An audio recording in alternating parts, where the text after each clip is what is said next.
50,000 food pantries nationwide. Any American who needs a mask will be able to walk into these health centers or food pantries and pick up high-quality, American-made masks. These masks will be available at no cost. They'll be well-fitting cloth masks available in children's and adult sizes, and they can be washed for reuse, all consistent with CDC guidance and all made in the USA. Once again, our decisions here have been made with equity at the center. Not all Americans are wearing masks regularly. Not all Americans have access, and not all masks are equal. With this action, we are helping to level the playing field, giving vulnerable populations quality, well-fitting masks. When President Biden delivered his inaugural address, he made a very clear request to the country: mask up. And he's taken action to require masks in federal buildings, on federal lands, and on public transportation like planes, trains, and buses. The action we're announcing today is a targeted step to help Americans respond to the president's challenge to mask up to protect themselves and their fellow Americans. As we encourage people to continue to mask up, we're focused on vaccinating people quickly and equitably. Today, I'll give you the latest update on our execution on vaccinations in the three key areas that we're focused on: more vaccine supply, more vaccinators, and more places to get vaccinated. First, on vaccine supply. Yesterday, we announced the 5th consecutive week of supply increases to states, tribes, and territories, from 8.6 million doses when we took office to 14.5 million doses this week.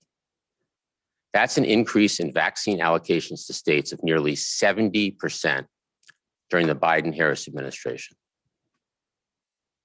The retail pharmacy program we launched a few weeks ago has performed well so far.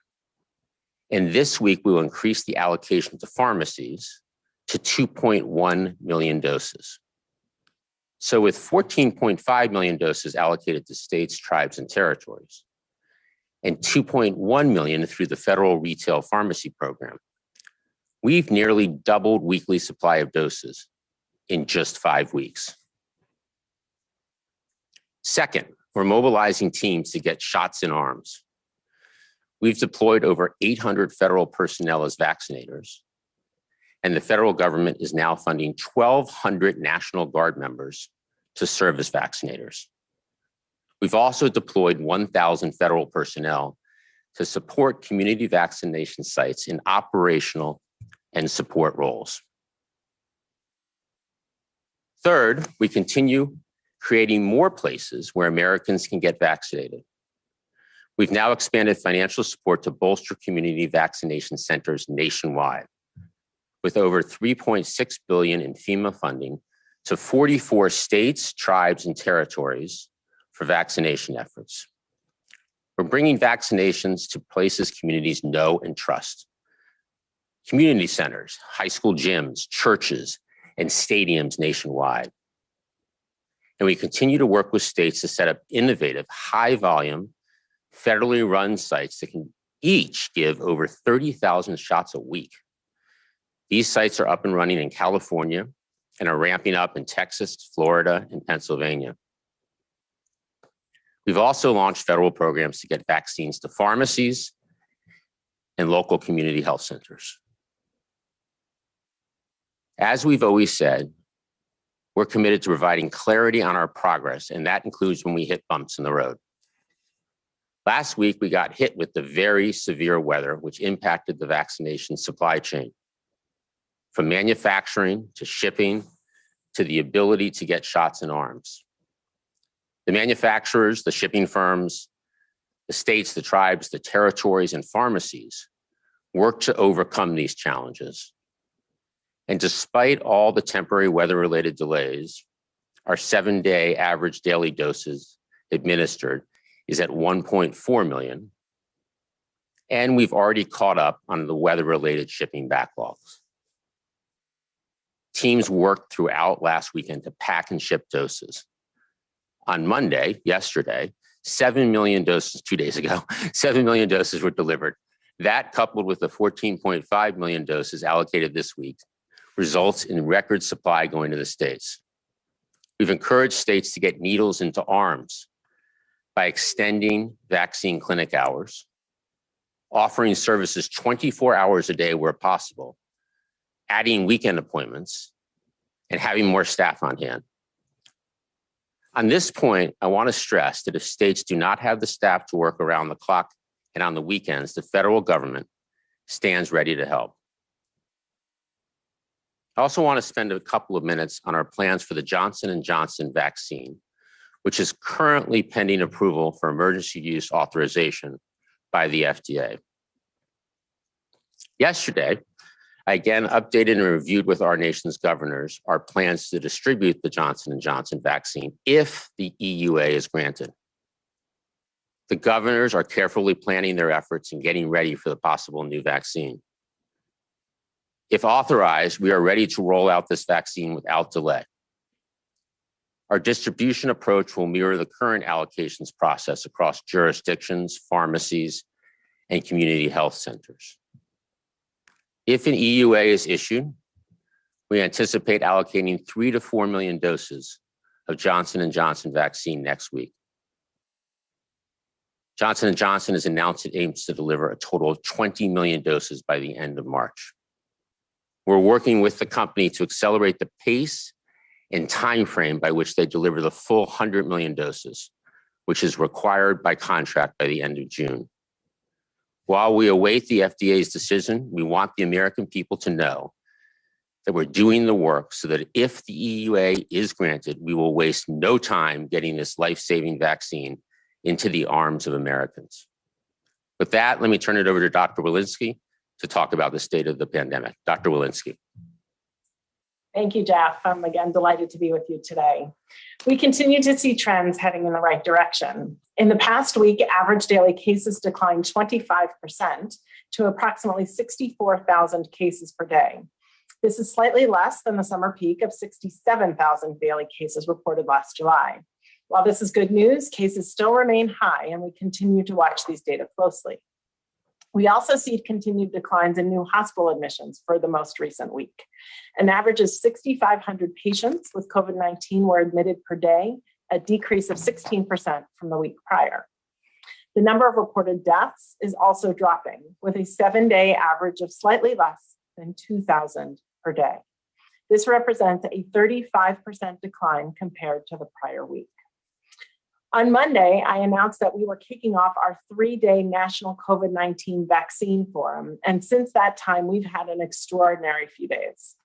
Our final tally, we virtually assembled over 12,000 participants from across the United States, representing state, tribe, local, and territorial governments, private sector partners, medical and public health institutions, community-based organizations, faith-based groups, and educators, among others. The discussions and presentations from over 100 speakers showcased promising practices and critical scientific information for those involved in vaccination efforts in communities across the nation. I'd like to share a few examples of what we've learned over the last 3 days. First, trust and community confidence are cornerstones of our national vaccine efforts. Trusted voices are critical to building confidence in vaccines and addressing misinformation. Our community leaders are often those trusted voices. We heard from national, state, and local health leaders about communication and public education campaigns they are deploying to combat myths and disinformation and instill confidence and interest in COVID-19 vaccines, as well as tools and strategies healthcare providers can use when talking with their patients about COVID-19 vaccination. For example, we learned about a new communications campaign in New Orleans that is grounded in local flavor and culture as a way to resonate with the city's residents. Second, one of the most powerful benefits of the forum was learning about on-the-ground experiences and new innovations to expand vaccination efforts. We heard about creative ways providers and volunteers have been getting vaccinations into communities using boats, ferries, and snowmobiles in Alaska. leveraging emergency medical services to provide vaccinations to homebound individuals in Indiana, and using awareness campaigns featuring trusted elders and healthcare workers in the Cherokee Nation of Oklahoma. Finally, forum sessions taught us that every person, community, faith-based organization, governmental and non-governmental partner, and business has a role to play in supporting our nation's COVID-19 vaccination strategy. We learned about faith-based efforts like the outreach to people of color being led by the Metropolitan International Church in Nashville, Tennessee, where faith ambassadors engage with local clergy to help spread accurate information on COVID-19 vaccines to these high-risk communities. We also heard about successful public-private partnerships, like in San Diego, where vaccination super sites like the one in Petco Park Stadium are vaccinating thousands of people a day. And in Colorado, where there is a government-private partnership, the Champions for Vaccine Equity Task Force, where the health department and 10 medical champions of color are working with and through community-based organizations to create opportunities for listening and sharing information about COVID-19 vaccines. These are just a few of many practical innovations and solutions shared during the forum. And I want to let you know that all of these sessions, as well as resources and materials, will be posted on the CDC website following the forum. I encourage you to check it out when you're able.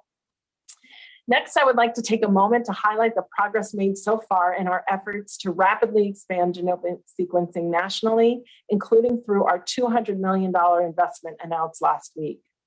This work is more important than ever given the continued spread of COVID-19 variants in the United States. As of February 23rd, we now have identified nearly 1,900 cases of B117 variant in 45 states, 46 cases of the B1351 variant in 14 states, and 5 cases of the P1 variant in 4 states. The pace of our genomic sequencing has scaled up from about 400 samples a week when I started as CDC director to now more than 9,000 samples as of the week of February 20th.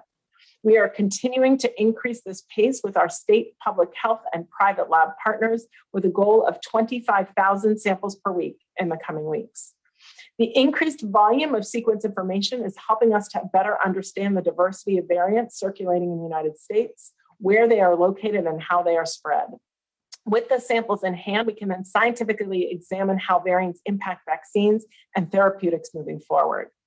Finally, I want to say that we are proud to be partners in the announcement made today about sending masks to underserved and vulnerable populations. One of the most impactful things we can do is wear a mask. And this is so important during this critical period where cases are declining, but variants that spread more easily are increasing throughout our country.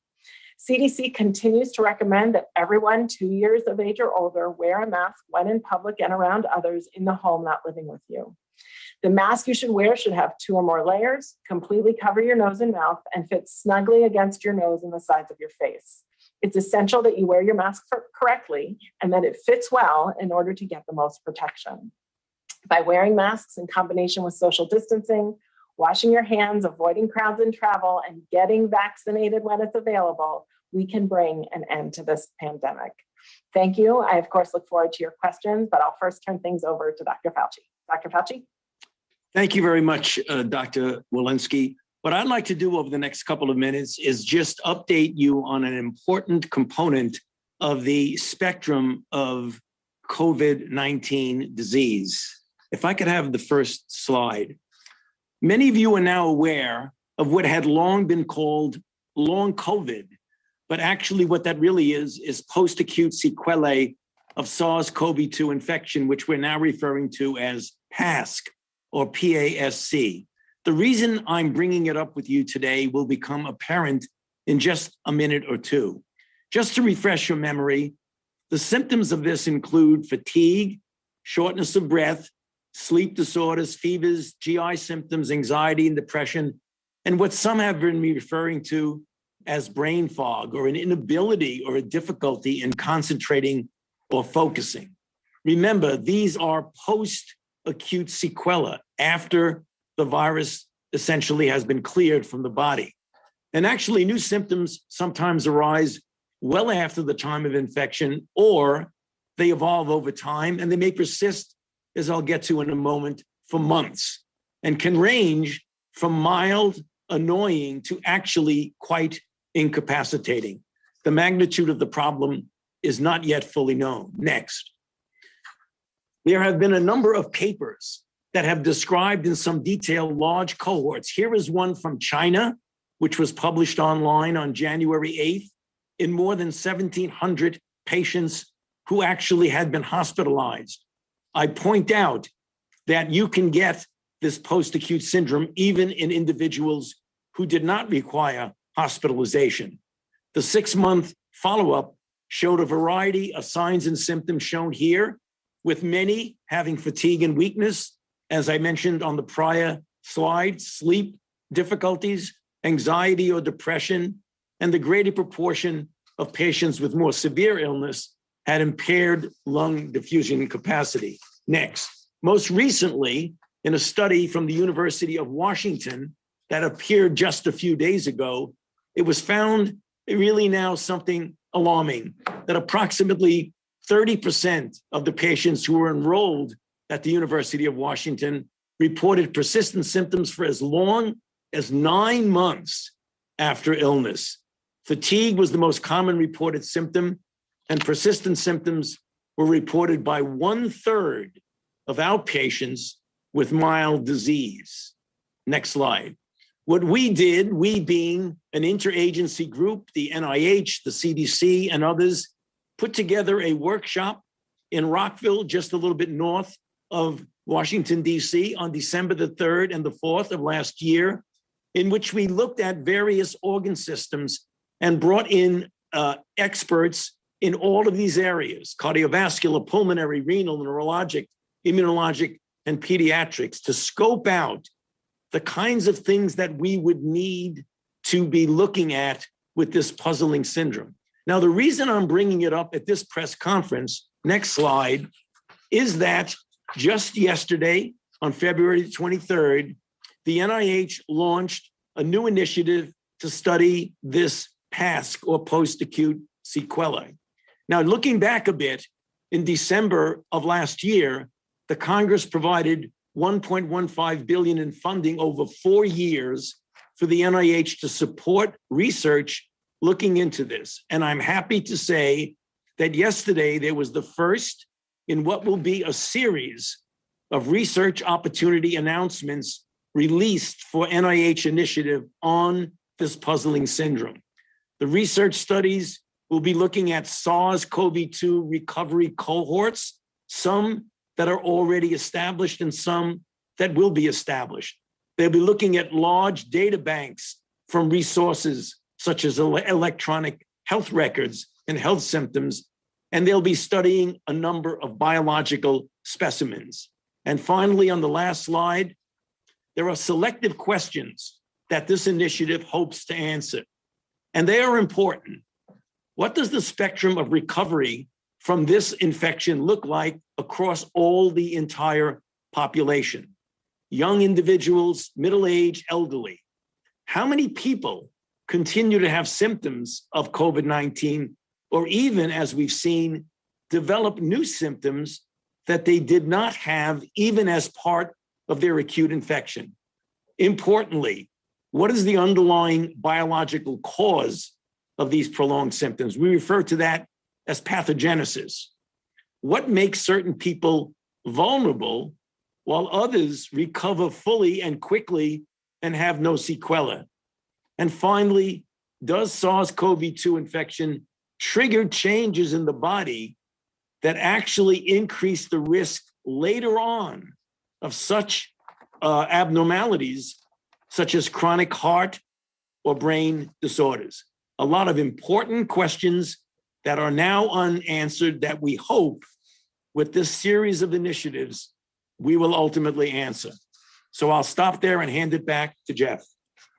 Well, thank you, Doctors Fauci and Walensky. Why don't we open it up for questions? First, we'll go to Meg Tirrell at CNBC. Hi, thanks so much. Just to follow up, Dr. Fauci, and then I've got another couple questions, one for Dr. Walensky and then one for all of you. On long COVID, I wonder if you could tell us just a little bit more about, and it's early, but what the epidemic of PASC or long COVID might look like even beyond the pandemic, and how worried you are about that. And if you're seeing any early work going on in trying to develop sort of therapeutics or other ways of addressing it. And I wondered for Dr. Walensky on the masks, a lot of people are so excited about this announcement. I wondered how you decided on cloth masks, if you considered or are considering N95s at all, even though we know that there is constrained supply of those. And then finally, just a question on the vaccines in general and the plan going forward. With J&J potentially coming out next week, we also know AstraZeneca will have US phase 3 data in a few weeks. And Novavax has said Q2, it'll plan to file and could have 110 million doses in the third quarter. It seems like we're going to have a glut of vaccines potentially later this year, which is a great situation. But what is the plan for all of these different vaccines if they do succeed? Okay, thank you, Meg. I'll take the first question related to this syndrome.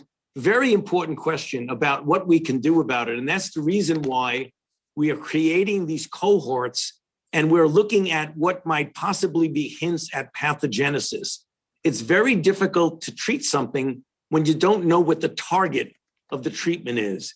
And that's the reason why it's extremely important to take a look at these individuals, not only the scope of this, and not only, the depth and breadth of the symptoms, but also to try and have some correlate that actually is a pathophysiological correlate. Once we get that, an important part of this, as I mentioned, would be to design therapeutic approaches, hopefully by medications that we already have. We just need to know how to use them. And maybe I'll chime in and just discuss the CDC guidance now is to wear cloth masks. The distribution of these masks, which we are also super enthusiastic about, is intended to ensure that both the source and the receiver are wearing a mask that's compliant with the CDC guidance, that is comfortable, easy to wear, and when worn will prevent infection. And we believe these masks will do so. Why don't I handle, Meg, your question on vaccines? And we do not want to get ahead of FDA decision-making here on any of the vaccines that have not been yet approved. But on J&J, obviously the prospect of a potential third approved vaccine is very encouraging and will help to increase the overall vaccine supply, which will allow more Americans to get access to getting vaccinated sooner. Keep in mind that the J&J contract is to deliver 100 million doses by the end of June, but we're working to accelerate that delivery schedule. And I think the thing you will hear from our doctors and from President Biden is as soon as it is your turn to get a vaccine, get vaccinated. Next question. Next, we'll go to Ricardo at the Associated Press. Hi, thank you for taking my question. And Jeff Zients mentioned that you're caught up from weather-related delays on shipping. However, if we look at the CDC information on vaccinations are still down markedly from before the weather. And so my question to you is, what is your timetable for getting caught up on actual shots in arms? And where do you think the level has to be? And then finally, even before the weather hit, we were seeing a leveling off in first doses. What explains that, and does it concern you? So, I showed the data that we averaged 1.4 million per day last week, which was down from 1.7. Prior to that, each week it was going up. I think in the most recent day-to-day information, there's a little bit of a lag effect. So you're seeing the lag of the weekend weather and the weekend overall. We anticipate that the rate of vaccinations will increase markedly this week, given that all that supply did arrive over the weekend and on Monday.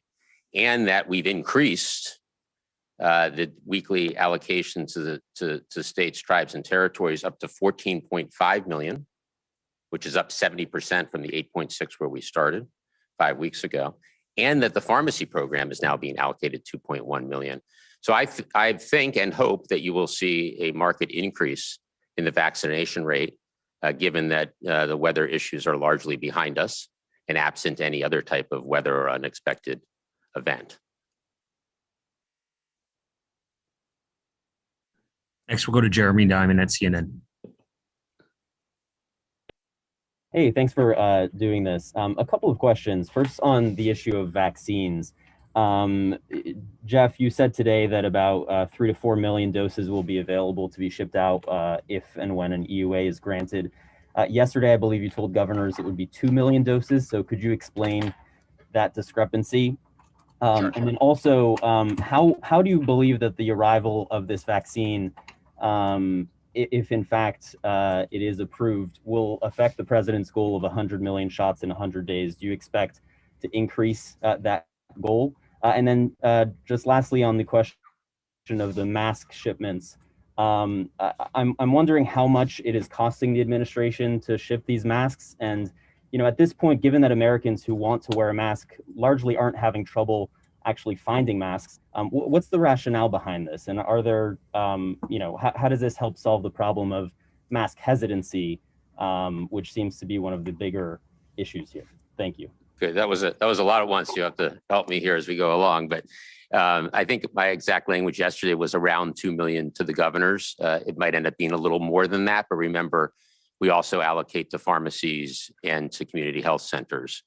So that's the primary delta or difference, if you will, between around 2 million and 3 to 4 million. Your next question was that around the 100 million goal. That goal, when we set it, was an ambitious goal. Many people talked about one that we would have real trouble reaching. So far, we are pacing ahead of that goal. The president pushes us every day to figure out everything we can do as a whole of government effort, partnering with governors, local health officials, and others to do all we can to vaccinate as many Americans as fast, efficiently, and as importantly, equitably as possible. So we view the 100 million shots in 100 days as a floor, and we, intend to exceed that goal. On masks, the cost will be $86 million, and we really believe that this policy makes a lot of sense in that it allows people who are not able to, in some situations, find or afford a mask to get a mask. And it's part of our equity strategy and central to that. Next, we'll go to Sharon Lafreniere at New York Times.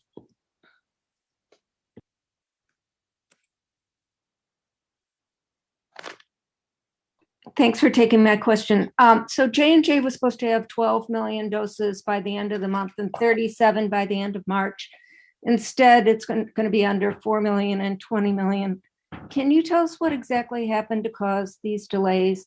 Secondly, how confident are you that Pfizer and Moderna are going to be able to deliver the full 220 million doses that they've promised by the end of next month? And then finally, if you could address, to what degree is the vaccination program really hobbled by lack of sites and vaccinators? Isn't lack of supply the principal obstacle?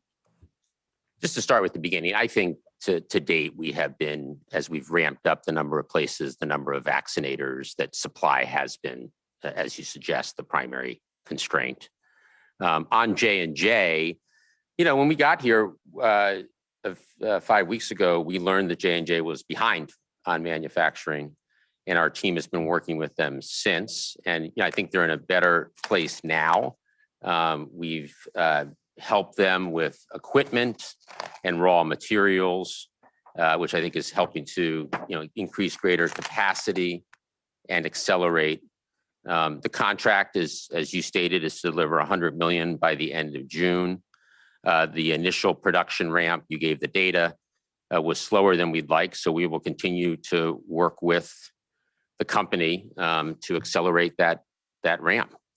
I would refer you to J&J for any more specifics, but I think it was disappointing when we arrived. I think the progress is real, and we look forward to continuing to work with the company to accelerate their delivery and their capacity. On Moderna and Pfizer, as you know, we've done a lot to help both companies with their manufacturing processes. We're in touch with them all the time, daily, hourly, to make sure that we're doing anything we can to help them and to monitor their production. And I think just yesterday, they articulated that they are on schedule, Moderna, to deliver the 100 million doses by the end of March. And as you know, the president visited Pfizer last Friday, and the Pfizer CEO reassured the president that they're doing everything they can to accelerate production, and that they will deliver 120 million doses by the end of March and 200 million doses by the end of May. Next question. Last question, and we're going to make it really quick. Josh Wingrove with Bloomberg. Hi there. Thank you for taking the time. Can you speak a little bit about first the mask decision? It was deliberated whether to send them to all Americans. Can you talk a little bit about that sort of decision? Was that just sort of too big an undertaking? You get more sort of impact to send it more targeted. And can I ask specifically, do you think the allocations are going to change if you do get a third approval? In other words, will governors still get a similar share of the stream, or will expanded vaccinations sort of help you change the math a little bit and open up some other streams? Thank you. So let me do the second question about allocation.